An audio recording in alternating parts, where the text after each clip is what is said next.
Hello বন্ধুরা, সবাই কেমন আছো? আমার নতুন একটা ভিডিওতে তোমাদের সবাইকে জানাই স্বাগত। আজকের তোমাদের জন্য নিয়ে চলে এসেছি একটা নিরামিষ পনিরের রেসিপি। কেমনভাবে সেটা বানাবো দেখে নিই। প্রথমে আলুগুলো ডুমো ডুমো করে কেটে ভালো করে সাদা তেলে ভেজে তুলে রাখবো। তারপরে পনিরগুলো এইরকম আকৃতির কেটে তেলে ভেজে হালকা উষুম নুন মেশানো গরম জলে পনিরগুলো রেখে দেবো। তরকারিতে দেওয়ার আগে পনিরগুলোকে আমি এইভাবেই রাখি, পনিরগুলো খুব সফট হয়ে যায়। আগে থেকে পেস্ট করে রেখেছিলাম একটা মশলা।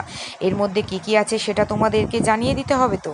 এর মধ্যে আছে চালমগজ, আদা, টমেটো, কাজু বাদাম আর কাঁচা লঙ্কা ভালো করে পেস্ট করে নিয়েছি। তারপর কড়াইতে তেল দিয়ে গোটা গরম মশলা, তেজপাতা ও গোটা জিরে ফোড়ন দিয়েছি। দিয়ে আগে থেকে বেটে রাখা যে মশলাটা সেটা ভালো করে দিয়ে দিলাম। দিয়ে দেওয়ার পরে ভালো করে মশলাটা নেড়ে চেড়ে কষাতে হবে। কতক্ষণ কষাতে হবে বলুন তো? যতক্ষণ না পর্যন্ত মশলা থেকে তেল ছেড়ে আসে।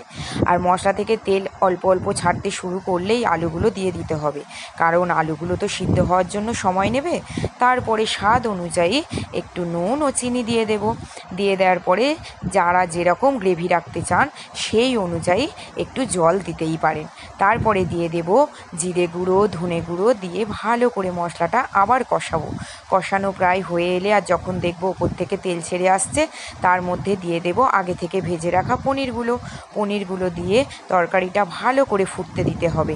ফোটানো হয়ে গেলে বা ফুটতে শুরু হয়ে গেলে 2-3 মিনিট পরে দিয়ে দেব ওপর থেকে গরম মশলাগুলো দিয়ে দিলে আমাদের রেসিপি প্রায় রেডি। এবার আমাদের তৈরি এই পনিরের তরকারি। এবার নামিয়ে নিয়ে তার উপর থেকে আমি একটু বাটার দিয়ে পরিবেশন করব।